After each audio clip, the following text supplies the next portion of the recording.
everyone, welcome. You're watching NewsX with me, Devika Devan. Just as the CJP protest has settled, a new digital community is now awakening, which is protesting the ethanol blended fuel policy and is gathering a lot of steam on social media. The rare Gen Z mobilization during the CJP protest seems to have set a precedent. And as we are speaking, multiple pages by the name of E20 Janata Party have been created, and the most popular one has over 3 lakh followers.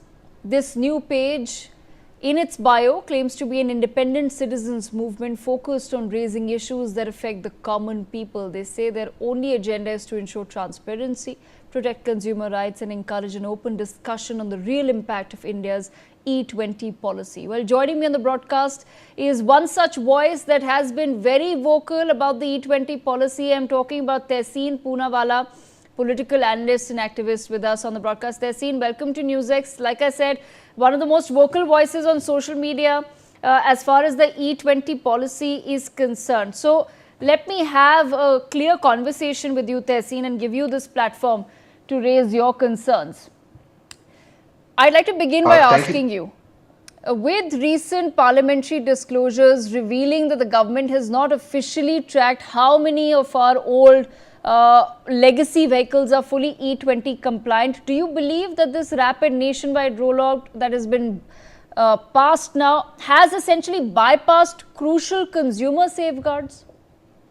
Yes, thank you so much for having me on the show. Good evening. And that is exactly what the ARAI and CM report said. I'll come straight to the point. They asked this rollout to happen in 2030 because by then the pre-2023 vehicles, which are E10 compliant, would phase out. Now, let me ask a very simple question. These are about 80 to 90% of vehicles currently on the road that are E10 compliant. Now, let me ask a very simple question. Shri Hardeep Puri ji says that E10 vehicles can take E20 petrol. If that was the case, why do the instruction manuals of the same vehicle say you cannot take more than E10 petrol? Number one, were they lying then or are they lying now? Number two, why did the same companies upgrade their vehicles right now?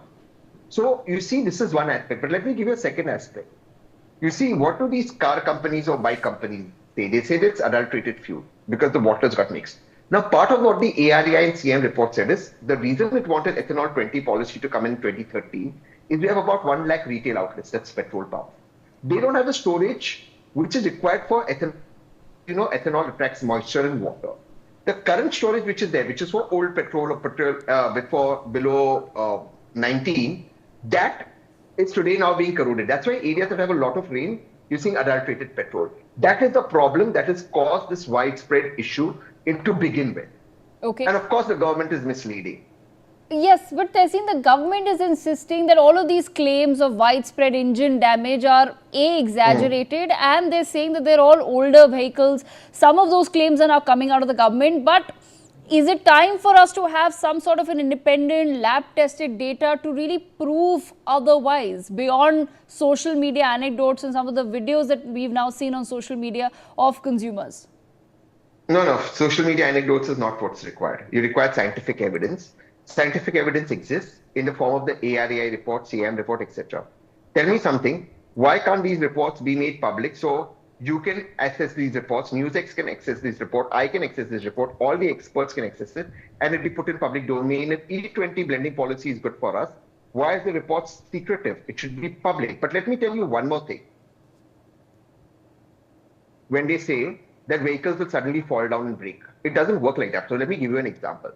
Let's say that the doctor tells you you're not supposed to consume alcohol and nobody should drink, but you drink a glass of wine every day or a peg of whiskey every day. Now, slowly you increase it to 2 pegs. You slowly have a bottle of whiskey every day. You slowly have 2 bottles of whiskey every day. Day one, you're not going to get liver cirrhosis. Eventually, your body will start faltering.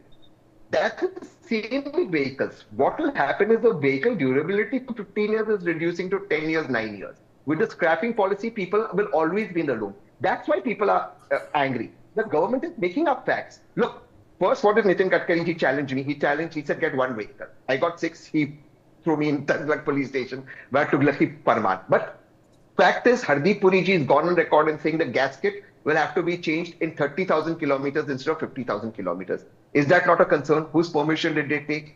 Nitin Gadkari ji has gone on record and saying the washers will be changed. Why did you have to reduce the life of our cars by 40% or bikes by 40%? And the most important thing, and you will agree with me, a vehicle is the second most expensive thing an Indian buys, two-wheeler or a car. Now, when you buy a vehicle, there is a contract that is understood because you pay your taxes 15 years in advance. So if you are today reducing the vehicle, the mileage, especially for two-wheelers, mileage is the first thing people see in two-wheelers. Then by that logic, why did you make a commitment that you will get this sort of mileage on an ARAI certified document on the vehicle? So you're breaking the commitment to the people of India. Did you take my consent by reducing my mileage? Coming up with some vague idea of saving foreign reserves, which they don't save. They're making that up also as a lie. That's the problem with the government. Okay, coming to then that point, Tehseen, on foreign reserves and just our energy independence, you have strongly emphasized that ethanol procurements actually cost more. They exceed the base petrol prices, which makes it look very counterintuitive for lowering fuel expenditures, which is the government's argument. But how do you then respond to economists who are arguing that, listen, this premium actually helps build the domestic biofuel self-reliance in the long run? How do we balance the short-term losses with the long-term gain? First of all, economists can argue both sides of the fence. They are just like lawyers. They're brilliant. They can argue each side of the fence. But that's not my argument. Great for them. What I'm trying to say is we are not against ethanol 20. All I'm saying is my vehicle requires ethanol 10, give ethanol 10. Now you want to build this great biofuel economy for India, all for it. The ethanol that is saved when you give ethanol 10, the excess ethanol that's left, give it to industries. You are importing ethanol from US for industries. Industrial ethanol. Industrial ethanol is the same as the ethanol that's here, except it's got some extra toxicity or it's got some extra chemicals in it. So you give it here to the industry, so you save your foreign reserves. Do you know, I'll give you another example. Right now, I want the viewers of NewsX to check something. Sugar prices have skyrocketed. Right now, the government has stopped export of sugar. How is this helping the foreign reserves? Sugar that you would export and get dollars, you've stopped the export. The money is not going to the farmers because it's going to the sugar mills. They've already procured it. And who's paying more for the sugar? You as a consumer. This ethanol policy is mismatched. Nobody's against the policy. See, it's not an either or. We are saying bring it in slowly, and till it comes in, you give us E10. When the vehicles phase out, you bring in ethanol 20. Why is there a problem? There is no problem. Who's saying that we are against ethanol 20? We are saying just give ethanol 10 and in ethanol 0, which is reduce the calculation, because these are my parliamentary answers. You know, India procures petrol with all refining, export, crude import, refining, transportation, dealer commission, everything. Petrol costs the government currently at current rates between 52 to 55 rupees a litre. 60 rupees a litre. 60 rupees, you add 30% tax, 78 rupees. 5 rupees for contingency, 83. Another 7 rupees in the future, Strait of Hormuz shuts down something, 90 rupees. Give pure petrol at 90 rupees now. Why are you giving it at 165 to 170 rupees? Nations that import petrol from us give their citizens pure petrol at much cheaper price. What sort of loot is this? Okay, Tehseen, then I also want to understand from you, you have decided to launch an ethanol 2.0 campaign. You want to take this fight directly to the Supreme Court. What is it that you're hoping will happen in the courts?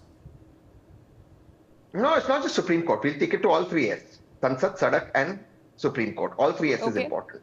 So Supreme Court, we are challenging certain flaws, the right to my fuel. I paid my taxes in advance. I'll explain that part and the right to my fuel. Sansad, we are already using the parliament to get answers, which is exposing the government. And Sadak, on 31st March, we're doing the biggest protest this country has seen. It'll be a new record. We're doing the Gadi March. We're starting from India Gate right up to Parliament House. Meri Gadi, Mera Adhikar. I have paid you for the fuel. I paid you for my vehicle in advance. You have to give me the fuel. You cannot break the contract with me. See, I'll just explain this to you in short. Please understand, if you have any economists after me, you must ask them. Pays taxes on it. So you pay your tax. Then with the tax paid money, you buy your vehicle. Then on the vehicle, you are getting paid tax on the tax paid vehicle 15 years in advance. Then on the tax paid money on which you bought a tax paid vehicle, you go to fill petrol. Again, there are taxes on it. But let me tell you one more funny thing. Ethanol is charged 5% GST because ethanol doesn't come under, because ethanol is blended with petrol and petrol doesn't come under GST. So that's passed on to you. On the 5% GST that you pay, you again charge tax on it. So this government charges you a tax on a tax on a tax on a tax. Like, can you relax and stop taxing us so much and give us decent infrastructure and low prices? What part of my demand is illogical or irrational? I'm not asking you to shut E20. I am saying if Nitin Gadkari ji wants to be Einstein and make E200 and flying buses, best of luck to him. Don't experiment on my vehicles. What part of it is illogical? And put documents in public domain. Okay, Tehseen, before I let you go, since you've brought up Nitin Gadkari once again, you have explicitly targeted Nitin Gadkari and you've framed this policy around vested interests. You've said he's framed it around vested interests. But how do we keep the focus of the public strictly on the technical realities like mileage drops or engine wear and all the other points that you're raising rather than on political personalities, given what has just happened in the past few days, wherein we have seen a movement against a specific political entity, and a lot of people, critics of that movement, feel that not much will come out of that particular resignation? Again, it's not individual centric. The policy should change. The policy is flawed. I am not against ethanol 20. Please keep bringing ethanol. In fact, the 2 point which is through and save our water resources. I am not against any of that. My Nitin Gadkari ji is the following. Nitin Gadkari ji is not a member of this country. Yet, as a union minister, he went on record claiming that petrol will be given at 15 rupees a litre. He's gone on record saying it. Once ethanol comes in, why did he say it? He's gone on record saying that the import of petrol will reduce. Why would he say all of this when he's not the petroleum minister? He's made these commitments. You can't treat us like fools. His kids have an ethanol distillery. You can't get away from conflict of interest. It is wrong. It is wrong. And as much as he threatens journalists, as much as he bullies people, it is unacceptable to be bullied by him. I am never in my life going to be bullied by anybody. I respectfully would like to submit to him and ask him, why was he making all these statements? He isn't some person off the street or some small time political activist that he can get away by making those statements. He made those statements in capacity as a union minister driving the policy, though he wasn't. Perceptually, he was. It is one, conflict of interest, and two, he lied to us. How can you allow him to get away with lies? And then to turn around and say, I will threaten you with defamation cases. Why are you bullying journalists? Bully me. I'm standing in front of you. It is wrong what he's doing, and it is unacceptable. This is a democracy. He's answerable to us, we the people. Okay, all right. Tehseen, thank you so much for those answers, some of that clarification from your end as well. Best of luck to you for your march on the